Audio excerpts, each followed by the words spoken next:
Si on reprend la caméra, ça veut dire quoi? Voyage. Ouais. Et là on est à Tokyo. On est arrivé hier, hein. Hier vers 17 h, après 20 heures de voyage. On était morts. On a fait 11 heures d'avion jusqu'à Shanghai. Après 6 heures d'escale, et après 3 heures d'avion, et après 1 heure de métro pour arriver jusqu'ici. Franchement on était complètement déphasés. On s'est endormi à 22 h.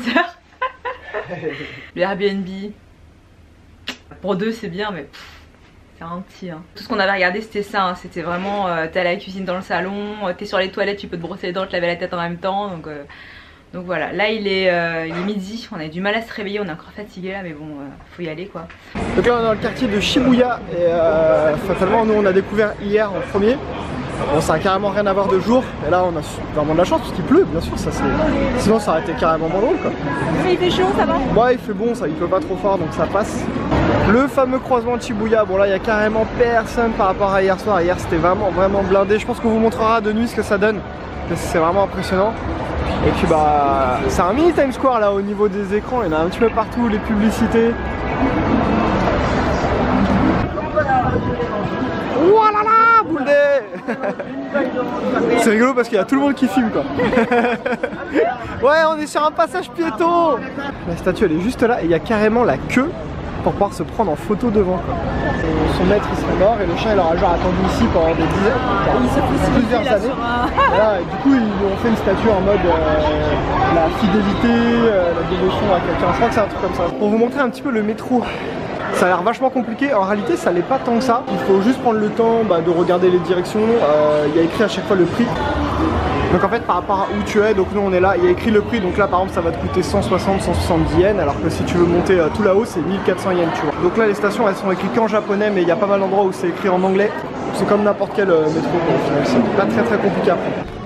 Juste là on a le fumoir avec je sais pas combien de japonais dedans en train de cloper avec leur parapluie. Au début on a cru que c'était un arrêt de bus tellement il y avait de monde dedans, et non, en fait c'est juste un fumoir. Donc les gens peuvent pas fumer n'importe où à première vue. Là il y a la tour 109. C'est une tour vachement connue c'est un magasin de vêtements à première vue, donc c'est très connu à Shibuya. Et en fait ici il y a beaucoup de choses, c'est en étage. Tu vois, on voit à chaque étage il y a indiqué ce qu'il y a. Faut vraiment pas hésiter à rentrer dans les bâtiments et monter dans les étages. Ça a l'air carrément rigolo. Faudra qu'on regarde combien ça coûte le petit tour. Bon là sous la pluie, ça va être vraiment moins drôle. Mais c'est Street Car Tour, franchement ça a l'air carrément fun. En plus ils sont tous en mode un peu costume, des barres derrière. On vient de rentrer dans une boutique, ça s'appelle Mega. Supérette, hein. Je sais pas quoi, ouais, non, si c'est une supérette en bas. Après il y a plein d'étages. Ils te vendent des petits crabes recouverts, on dirait comme des graines de sésame. Voilà. Kit Kat à la fraise. Oh ça doit être trop bon. Des Kit Kat cheesecake. Ça faut goûter ça. Ça faut goûter, je prends. Kit Kat au saké quoi. Franchement c'est ouf. Genre tu fais tes petites boules toi-même et tout. Genre mini burger. Franchement c'est trop rigolo. Je crois que si je dis pas de bêtises, il y a 7 étages dans ce magasin. Et effectivement le rayon alcool on voit un peu aussi, ouais. Oh, c'est gigantesque. De l'huître et du gingembre. Ah le rayon bière fraîche. What? Il y a des goûts qui franchement pourraient être bien sympas. Pêche, pamplemousse, t'as plein de goûts. Citron. Là on est sur le rayon boisson classique on va dire. Et il y a de quoi faire. T'as tout là, plus tout là-bas. Et après t'as chaque rayon en plus là. C'est quand tu vois ce genre de magasin que tu comprends mieux pourquoi sur YouTube il y a 1 milliard de vidéos de dégustation en couple, de produits what the fuck japonais. Là, il y a tellement de choix, c'est un truc de fou quoi. Par contre je sais pas si vous entendez à la caméra mais il y a du son, ah ouais il y a du son absolument partout. Là t'as le rayon vélo. Et là t'as le rayon un peu coquin on va dire. Ils ont même un étage pour le sport, il y a beaucoup de choses. Et ils ont des bars salés, genre goût teriyaki et tout, c'est stylé quoi. Ah donc le magasin en question c'est celui-là. Il y a écrit Mega mais après je sais pas ce que c'est écrit en japonais. Et donc avec le petit bonhomme comme je vous ai dit. Il y a énormément de boutiques de jeux comme ça là avec le système de pince. Et il y en a aussi où tu mets une petite pièce, tu fais tourner et puis bah, tu peux avoir un petit porte-clés, un souvenir. Là à l'étage ils ont plein de trucs de jeux. Là c'est un jeu avec un tam-tam trop stylé. Là c'est des plateaux de jeux, tu comprends pas trop ce que c'est. Là le mec il a des cartes, et il joue au foot mais il place des cartes sur le terrain, enfin ça a l'air vraiment hyper complet quoi. Non mais là c'est carrément un terrain hippique quoi. Le bar de verre. Là t'as carrément un écran, tout le monde se met pour pouvoir faire les paris sur les chevaux. Là on est dans un magasin qui s'appelle le Loft, c'est sur 6 étages encore une fois et bon c'est beaucoup de trucs du quotidien, il y a beaucoup de choses en fait. Et il y a notamment le café Détective Conan où il y a une méga queue pour rentrer d'ailleurs. Donc je sais pas ce qu'il y a de particulier, c'est sur la Nîmes je pense mais ouais je sais pas ce qu'il y a de particulier à manger ou à boire mais c'est rigolo en tout cas. Là on est au dernier étage du magasin le Loft et ça, pas une vraie baguette, c'est un jouet. Un jouet baguette. C'est le Disney Store avec l'entrée château impressionnant. Trop stylé, il y a vraiment tout quoi. Ah, ils ont respecté des bons détails. Hein. Il y a les dessins et tout. Des petits soldats en train de descendre là. Bon, très sympa la boutique et on peut acheter des tickets pour Disney parce qu'il y a un parc Disney à Tokyo. Alors pour le repas du midi, on mange dans un restaurant qui s'appelle Pie Face. Pie Face, donc c'est des petites tartes en forme de visage. Ouais, aux fruits de mer quoi, bref. Voilà. Et moi j'ai pris au steak. Ça coûte 3 €, là en tout avec les boissons il y en a pour 10 €, donc pas très cher. C'était comment les pailles? C'était bon. Ouais, c'était bon, ouais. Au final ça fait pas si gros que ça. Bah pour un petit goûter comme ça c'est bien. Ouais voilà, ça passe. Une caserne de pompiers japonaise. Ah visiblement, ouais ils font incendie. Et là ça doit être une ambulance, donc c'est comme en France, ils font les deux quoi. L'échelle là. On dirait. L'échelle c'est la plus. Ouais, l'échelle ressemble vraiment à celle de chez nous. Ouais. Ça c'est rigolo parce qu'ils ont vraiment une cale quoi. Ils peuvent vraiment encore utiliser le terme décalé quoi. Là on est au Tsutaya. C'est un magasin de CD, DVD, manga d'occasion. Mais il y a aussi au premier étage le Starbucks qui fait le plus de chiffre d'affaires au monde, avec une vue sur le passage de Shibuya. Et au rez-de-chaussée, c'est un truc dédié vraiment à la K-pop avec tous les groupes. Enfin c'est un sacré bordel quoi. Et les meufs elles viennent se prendre en photo avec les photos des mecs au bout là-bas. Là on est dans une boutique qui s'appelle Village Vanguard et ils vendent plein d'accessoires, plein de trucs, de goodies, d'objets un peu what the fuck. Voilà c'est ça le nom de l'enseigne, Village Vanguard. Et donc c'est sur 2 étages. Là on est dans le Shibuya 109, c'est un magasin de vêtements essentiellement féminin. Et ça c'est un Purikura, on vient pour faire des photos. Et la vache, la taille de ce décor c'est oufissime quoi. Donc là on est rentré à la maison se poser un petit peu parce que bah... On est fatigué. Et on est déjà à une douzaine de kilomètres de marche aujourd'hui donc c'est déjà pas mal. Donc on est rentré se poser un petit peu, on a été faire des petites courses. La petite série Camelot comme il faut. On emmène notre écran en vacances Louis quand il n'y a pas d'écran ici, bref. Et donc du coup on ramène quelques trucs. Donc Kit Kat Good Cheesecake. Alors qu'est-ce que ça donne? Alors Ouais. Je sais pas si je dirais cheesecake. La boîte elle est genre en plastique et c'est que des tout petits donc ça va. Par contre il y en a pas mal dedans. C'est bon mais c'est pas non plus exceptionnel. Mais c'est bon. Alors après là c'est ça ressemble à des Mikado et donc c'est au matcha. Au matcha, donc c'est du thé d'ici. C'est la marque Poké. Poké. Regarde c'est tout ouvert. Et alors? Ça sent le thé, hein. C'est bizarre. C'est vrai? Ouais. C'est bon? Bah c'est bon mais c'est bizarre quand même. Tu sens vraiment le thé. Je trouve que ça a le goût d'épinard. Mais je trouve ça bon. Ah ouais c'est vrai. Ouais t'as vu ça a le goût d'épinard. C'est hyper bizarre, ça a le goût d'épinard mais je trouve ça bon. Parce que c'est sucré non? Un épinard sur un bâton. Un dernier truc qu'on peut goûter, c'est les melon pan. Bon je pense pas que ce soit le meilleur du coup là d'avoir acheté comme ça mais c'est un truc à goûter ici. Alors? C'est un goût de melon? Pas du tout. On dirait juste de la brioche. De la brioche avec un peu de sucre et je crois que melon pan ça n'a rien à voir avec le melon. Donc si je viens de regarder sur internet, c'est bien un melon pan. Donc un pain melon, mais ça n'a rien à voir avec le melon. Enfin c'est peut-être la forme qui... Bref j'en sais rien. Ça ressemble à ça les melons? Je sais pas.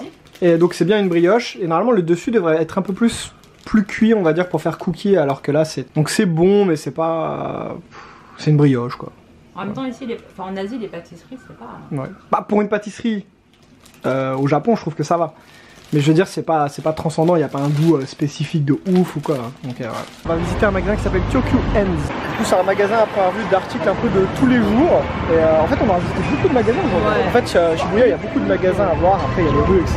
Beaucoup de restaurants. Ça prend beaucoup de temps Shibuya. Il faut plus qu'une bonne grosse journée pour faire juste Shibuya quoi. Il y a vraiment beaucoup de choses. C'est un peu bizarre d'être là-dedans mais ça fait un peu Leroy Merlin, Ikea, Cultura, il y a vraiment de tout. Et il y a quelque chose d'assez drôle que je vais vous montrer.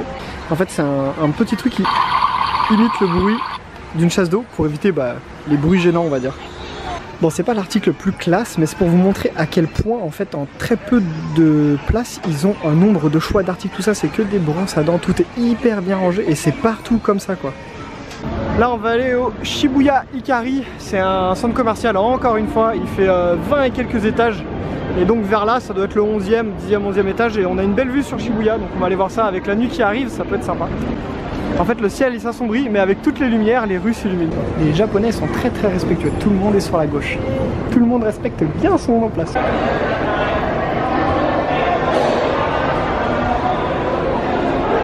Regarde-moi ça, le monde qu'il y a à la gare, quoi. C'est juste un truc de ouf.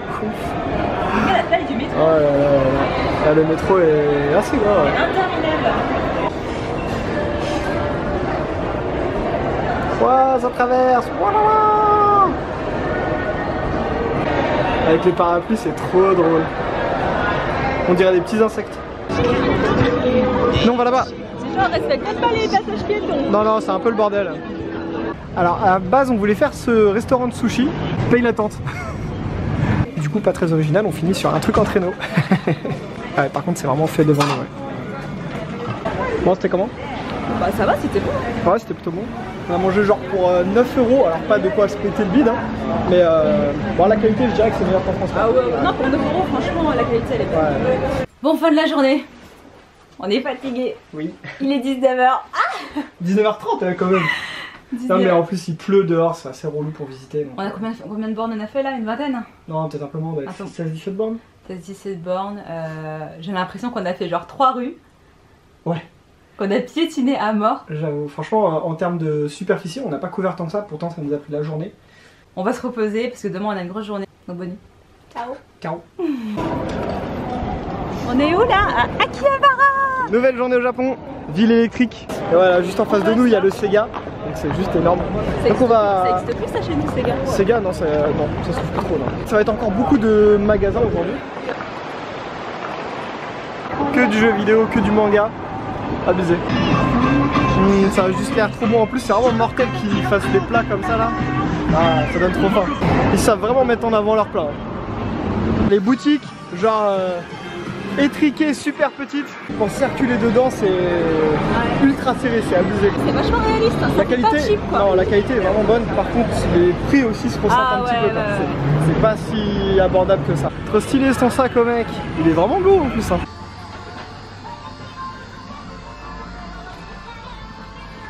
Voilà, ça se rapproche de ce genre de magasin que j'attendais, les gachapon là. Il y en a partout. Et encore, je pense qu'il y en a même des plus grands. Mais c'est déjà pas mal celui-là quand même. Et là, c'est trop drôle dans la boutique. On rentre dans une petite boutique, le mec il nous demande d'où on vient. On dit qu'on vient de France. Il nous dit merci d'être venu.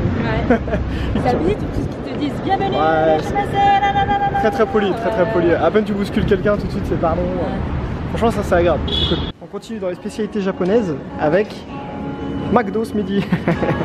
Voilà à quoi ressemble le McDo. Et on verra peut-être pas, mais autour de nous c'est blindé de gens. Et pourtant c'est hyper calme, les gens sont très très silencieux. Alors il est comment le McDo ici? Ça va. Amateur de fast-food, c'est pas ici qu'il faut venir. Non, c'est sûr, c'est sûr. Ça se mange. On va rester sur la nourriture japonaise, je pense. À chaque fois qu'on teste des fast-food à l'étranger, on est toujours déçus parce qu'on a l'habitude de chez nous. Hein. Ouais, c'est vrai, c'est vrai. C'est vraiment drôle parce que les gens étaient hyper silencieux. Beaucoup de gens mangent tout seuls. Et les gens, quand ils vont aux toilettes, ils laissent leurs affaires, mais en mode sac, portable. Ça pose pas de problème, quoi. En France, c'est vraiment impensable de faire ça. On va faire un gachapon. 300 yens, ça coûte. Et on peut avoir un de ces 3 articles.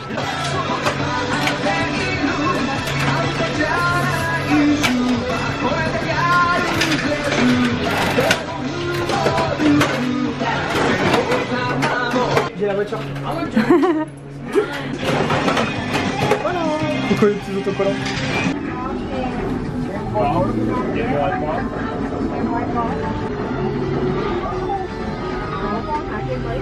D'épilepsie quoi. C'est exactement ce que je pensais. À l'ascenseur là, tu fais. Oh là là, il y en a partout, c'est un truc de ouf.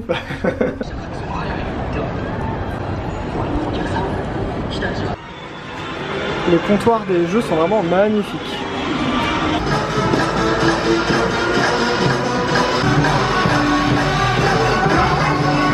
Ah, c'est un jeu où c'est une platine de DJ quoi. Le bar de rire. Là t'as un jeu de simulation de conduite de train. Ah, donc t'es conducteur de train et du coup t'as la veste avec le petit chapeau du commandant du train. Putain, même dans la rue des gachapon, il y en a partout. C'est abusé. On a fait une boutique avec Anne juste avant, 8 étages de manga, c'est juste énorme, dont les 3 derniers étages que de bons porno bien hardcore. Tu t'es senti un peu seul quand même. Bah moi en soi ça allait, mais il y avait que des gars. J'étais la seule fille, je me suis dit bon je vais les laisser tranquilles. C'est les genres de mecs tu sais qui sortent jamais de leur taf quoi. Alors là on est dans un magasin qui s'appelle Don Quichotte. Ça ressemble beaucoup au magasin de Mega avec le même pingouin en logo. Je sais pas si c'était Don Quichotte aussi le Mega là-bas ou pas. Et c'est un peu pareil, fourre-tout d'objets un peu insolites, un peu bouffe. Ils sont stylés. T'as donné hein. Il y a le stylo là, il a mis. Des chaussettes pour tous les goûts. Putain, il y en a des graves n'empêche, hein. Les Pokémon elles sont stylées. Ils ont vraiment des costumes à mettre sur la tête, juste des chapeaux vraiment trop originaux, genre un marteau, il y a un bout de poulet. Ah oui, t'as Dragon Ball Z. Les cartes d'occasion. Ils ont vraiment des figurines magnifiques. Magasin de cosplay. J'ai l'impression qu'on n'arrivera jamais à tout faire tellement il y en a. On s'attaque à la grande tour Sega. Ici les 100 yens, je crois que ça sert que à ça pour les gachapon et puis pour les pinces. Voilà, je pense que ça sert uniquement à ça. Donc là tu fais Sakura. C'est Sailor Moon. Hein. Ah oui pardon, tu fais Sailor Moon pardon. Gacha. Gacha. Pon. Oh, c'est bon, c'est bon. Oui. Alors. Ça tient même pas. Est-ce que tu es content de ton gachapon? Est-ce que ça vaut 3 euros? Ça coûte pas 3 euros. 2 euros 20. Non, ça vaut pas 2 euros. Ça tient même pas. Bon, je pense que c'est juste pour le poser quoi. Ah bon, d'accord. Je sais pas. Tu veux tes bijoux? Ah, c'est 6 étages de gachapon, d'arcade et de jeux de pince là, pour attraper des cadeaux. Voilà. C'est les Senseiya là. C'est quoi ce truc de ouf? T'as chaque personnage, genre là t'as Woody, t'as son cheval, t'as le cochon, et en fait tu les assembles et ça te forme un méga robot. Et t'as pareil avec Buzz de l'autre côté. Franchement, c'est mortel, c'est trop mortel. Le problème c'est 14 000, ce qui fait un peu plus de 100 euros quoi. Et ça pique. Mais franchement je pourrais craquer pour ça. C'est terrible. Franchement ils sont magnifiques. On vient de voir que le truc avec les pinces que tu dois faire tomber, au bout d'un moment, le mec qui vient t'aider, genre il le met à la limite pour qu'à peine tu le pousses, tu gagnes. S'il voit que ça fait assez longtemps que tu joues. 50 euros pour le gagner, au bout d'un moment ça peut de l'arnaque. Une figurine. Donc je pense que le but c'est de la pousser pour la faire tomber ici. Bon vas-y, à toi d'essayer. On a mis combien là? 500 déjà?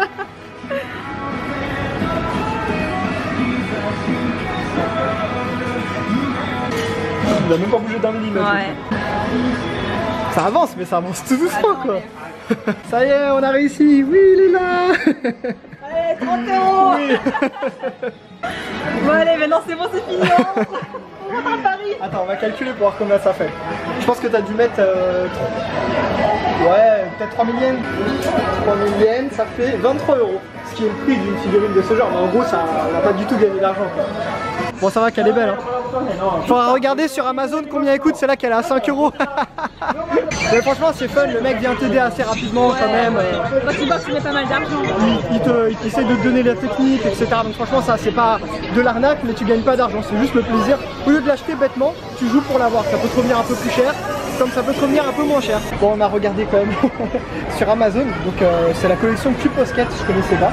Et ça coûte dans une trentaine d'euros à peu près. Donc du coup, si on en a eu pour 20-25 euros, ça va, j'ai gagné un peu. Là, on va dans un magasin qui s'appelle Super Potato. Et c'est un magasin, donc peut-être sur plusieurs étages. Ouais, il y a l'air d'avoir 5 étages, du 3e au 5e, que dans du rétro gaming. Il y a plein de trucs à grignoter. Et surtout, il y a plein de bornes d'arcade à l'ancienne que tu peux venir jouer, bien sûr. Ready Player One. Ouais, j'avoue, Ready Player One. On va faire une petite partie de Bomberman. Donc c'est assez chelou parce que ici tu peux fumer, tu peux pas fumer dans la rue mais tu peux fumer dans certains magasins quoi.